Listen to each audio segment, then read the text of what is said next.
My discomfort in that exercise was driven by the fact a number of years ago, the hand on the heart and the hand on the belly were about the same distance in and out, and how that's changed a little bit through the years, and so that was the discomfort for me.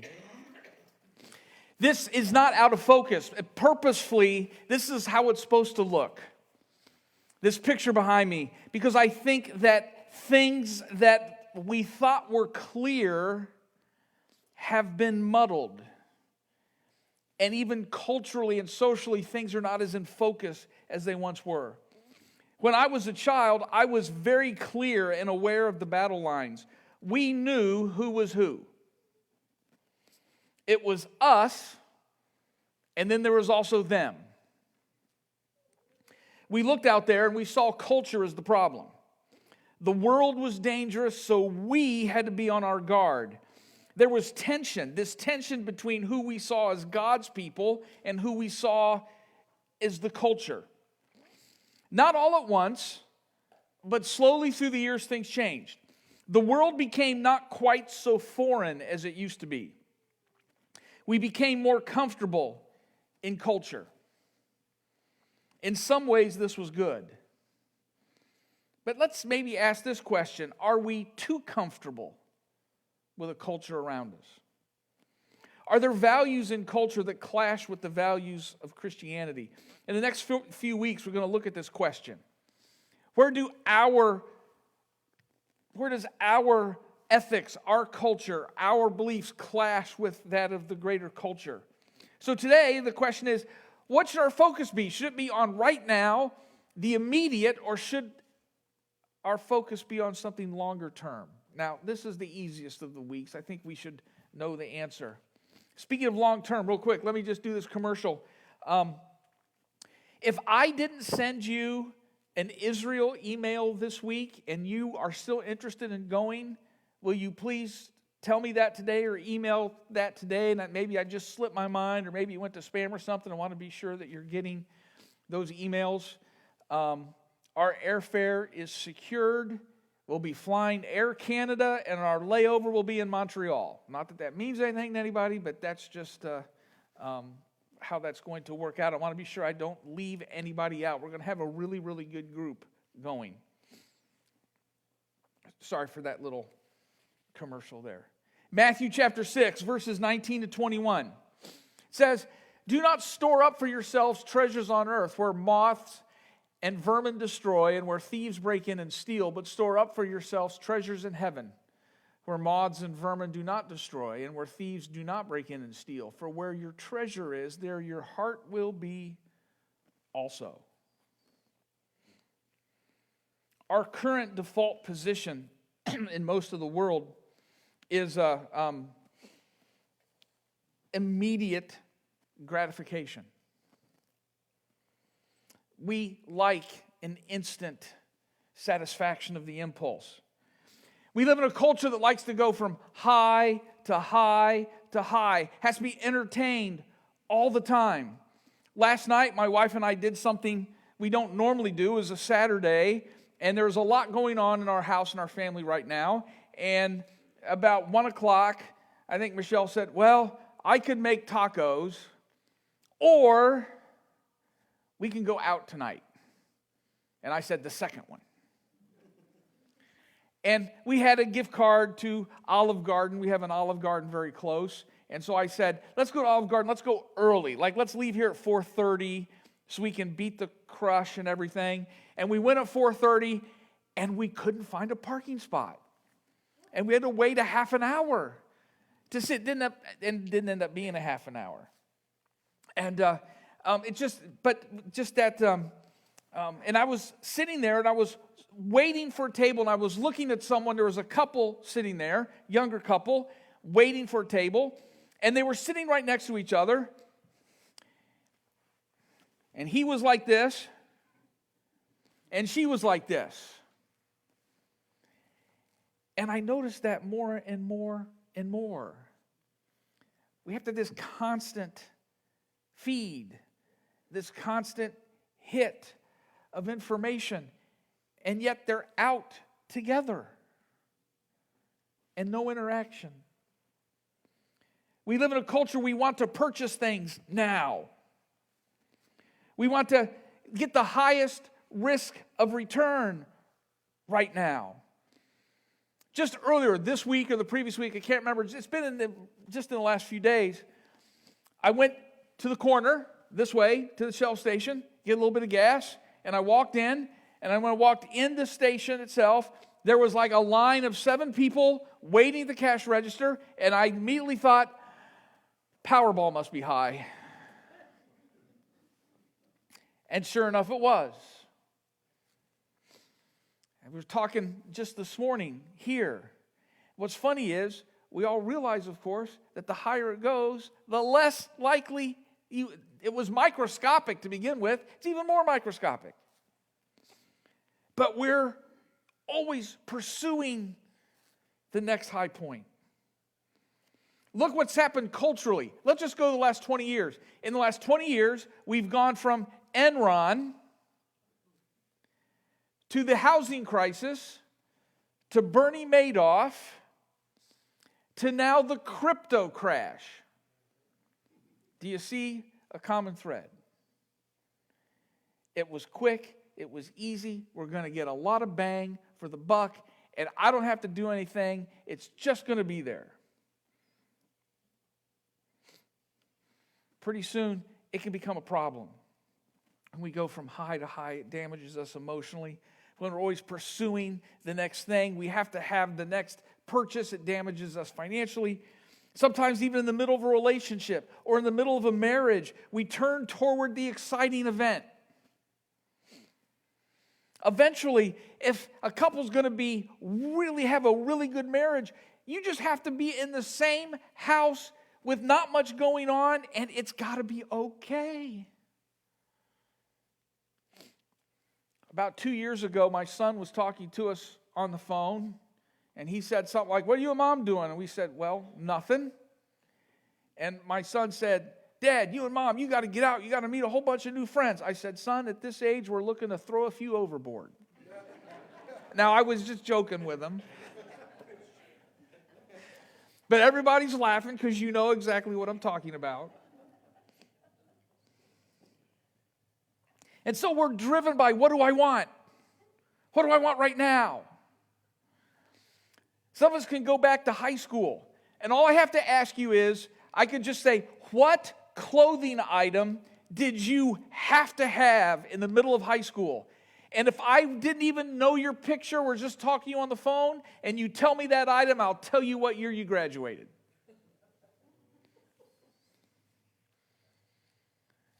Not us guys, but if you're like, Gloria Vanderbilt jeans, I know exactly when it's your thing. Peasant blouses, I know exactly where you are. Sometimes we're driven by what's easiest. Too often we're driven by what serves me.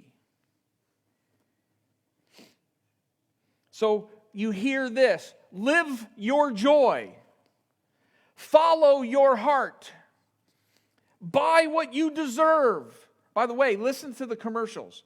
Go on the vacation you deserve, get the car you deserve, get that. That's big thread right now. It's everywhere.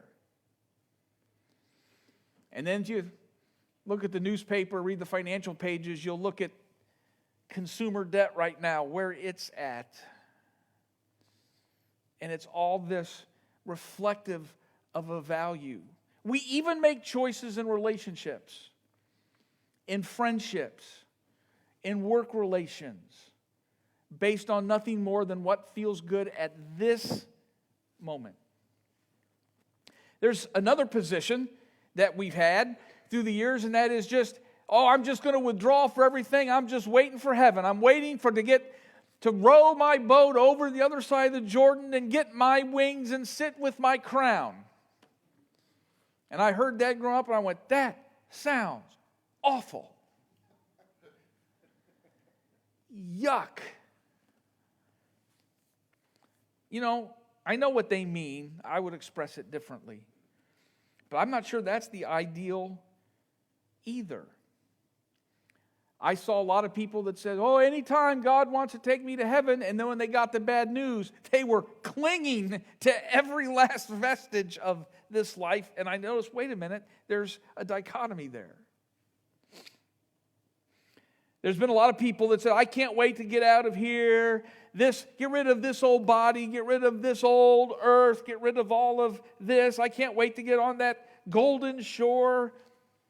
And it neglects some very basic truths. The one is God created the earth and He found it. He said it was good. He created you and said it was good. He created man and woman and said it's good. Our world is good. At least it was. And we still have vestiges of it. Our bodies are good. At least they were. The good news is that God seeks to redeem our world, redeem our families, redeem our lives. Our job is not to escape and just to get out, but our job is to be part of this transformation. So we live differently. So we do not join those who do nothing but try to satisfy their every immediate desire. But at the same time, we also do not withdraw from everybody and everything and seek to remove ourselves from every struggle and every disagreement here. History is rife with people who have tried to remove themselves from culture, seal themselves off. You can see some of them. If you're ever down in central Kentucky, find yourself in Lexington, go about 35 minutes south. There's a little area that is called the Shaker Village. And it is perfectly preserved. They set up their own community. They were very much separate from everybody else and tried to set up this whole community. Some of you, like when it gets warm, you like to go to Shipshewana.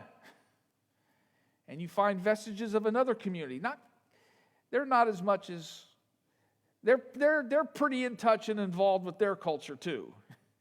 You can go to other places like Pennsylvania and Ohio where some of those same people are completely separated from their culture. So the question is, what's our value? What's our ethic? We live with an eye toward eternity, but also we're fully engaged in our world. This life is not all there is, and so we have to keep things in perspective. So we make decisions based on now, but also with an eye toward what is coming, what is a greater reality, even as we realize our true citizenship is in heaven. So we judge our current choices in a new way, not from a simple, is it right or is it wrong, which is kind of not the way a Christian should live. But does this thing, does my next conversation, does my next word, does my next action, does it make eternity a greater reality or does it diminish it? Am I bringing people, am I restoring relationships or am I fraying them? We tend to not look at things like that. If I love this thing so much that it takes my focus off Christ, then maybe I need to keep this thing in a proper perspective. Some of you have read C.S. Lewis' Screwtape Letters. And it was written just as World War II was getting going. And the question was asked by the junior devil. It says, hey, I'm involved with this human and I'm trying to tempt him. Should I make him pro-war or should I make him a pacifist? And the response in that book, I think, is brilliant. The senior devil responds to the junior devil and says, the answer is it really doesn't matter. Just make him so much of one or the other that occupies all their attention and takes any attention off Christ, which is our real enemy. We learn about this in a lot of different ways. We learn about it with the practical side of life. We all know, but when you look at the stats, very few people act on it, that when it comes to life, living with a long-term focus is greater than a short-term focus. Well, I can get the salad or I can get the bacon double cheeseburger. Now, there's always a time for a bacon double cheeseburger. But if you do it all the time, there's a long-term penalty to short-term. It gets to a new year, and maybe the new year goes, this is the year that I need to exercise. That's wonderful. And then you get to Tuesday, but I hate exercising. Everybody hates exercising. At least the first 7 weeks. And they still don't like it, they just like it at the end of it. But it takes 6 or 7 weeks to ingrain that habit. We do short-term things because of the long-term benefit. There's this thing I'd like to buy, but I know I should save too. And then you save, boy, that money, that $1,000 I put in last year, they keep saying it's going to grow. Here it is a year later, and it only says $1,047. I'm not getting anything out of this. I'm going to buy this new thing. You realize that's not how it works. It's what's that look like 10 years from now, and 20 years from now, and 30 years from now. We do this in relationships. I was thinking about this past week. Sometimes we get off with someone close to us, and we leave it in a kind of an unpleasant way. But you look back, and yes, at the end, we're all kind of tense, but it was left with a little crack in the door. There's a crack. And I know what we'd like to do. Well, I'll tell them exactly what I think, and I'm going to be authentic to my true self, and I'm going to let them know what's on my mind, and they need to hear it, and it's going to get this off my back, and all I'm doing is being truthful, and we go in and blast away. That's short-term focus. The other mistake we make is we see the crack in the door, and we bust it open. Oh, it's all okay now. I'm glad you finally came around. Well, that doesn't work either. The next word you choose, the next conversation you have, needs to be with an eye toward when I leave the conversation, that crack's going to be a little wider. And the next conversation, that crack's going to be a little wider. And the next one's going to be a little wider and a little wider. Because the focus is not on Tuesday. There's nothing wrong with Tuesday. The focus is 5 years from now, 10 years from now, 15 years from now. Even sometimes people reconcile and get things restored, and they look back and they go, I wish we hadn't lost those 8 years. I wish we hadn't lost those 8 months. How you don't lose them is you just keep widening that little opening in the door. Will my next action lead to a greater good, or will it make it evaporate quickly? Will my next word get something off my chest, or leave things a little more open? Too often we reduce our message to, I'm just going to make it to heaven. That's not the focus of the Christian life. What brings healing? What brings restoration?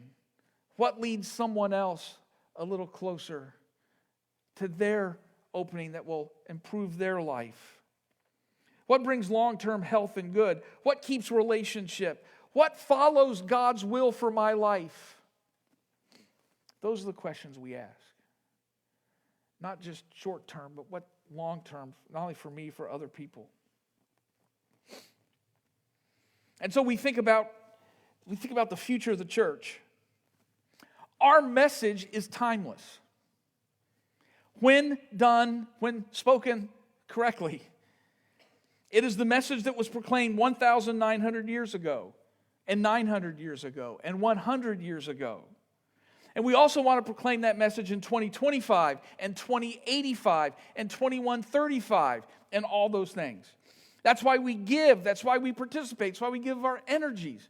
That's why we've started here in the last few years at this church, we started an endowment fund to look down the line. The difference that's been made, and this is not really for you, but as a district, a consortium of 80 churches. Can I tell you something? 7 years ago, we were broke. 7.5 years later, ready for this? We now have $1 million in an endowment fund that we're going to use to plant churches from now until the Lord returns. Because our message is bigger than a time period. Our message is bigger than a building.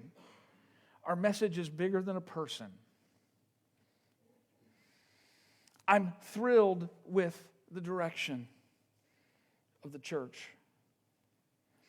You know, I'm thrilled. About 2 years ago, well, just shy of 2 years ago, it was like last week of January, first week of February, somewhere like that, I called this couple from Florida and said, hey, come on up here for an interview. And if you don't remember, that's when we had 3 feet of snow on the ground. Not drifted, it was 3 feet. Most since 1979. It was 9 below zero when they were here. They still came. I was driving out of the parking lot. Ryan says, I want to get a picture of the church with the sign. And I forgot to tell him about the ditch. And then maybe I thought, yeah, there's a ditch there. He'll find out. And he was standing there and he took one step back to get a better angle and just went whoof into about his chest. And as you know, Ryan and Leslie are so talented. Just loves people so much. Gets things so much. Represents the church so well. Ryan is a wonderful preacher. All those things. It makes me very excited. And so here in 2023, as the year goes on, you're going to see Ryan in the pulpit more. And the second half of the year, you'll see him more than the first half of the year. And I'm excited about that. There'll be some Sundays where he's in the pulpit, I'm not here. It's not out of protest. It's because I'm somewhere else preaching. It's because I'm somewhere else preaching. In 2024, you'll start to see us share the preaching duties pretty much equally in 2024. And what's really good is that in June of 2024 will be my 20th anniversary as senior pastor of this church, officially, 20 years, which is amazing. It goes so fast, 20 years. December of this year is actually 20 years. I've been preaching every Sunday, but 2024, actually, I've never really been officially named as pastor of this church yet. So that's a whole church thing. I don't know that I'm really ever been pastor here, but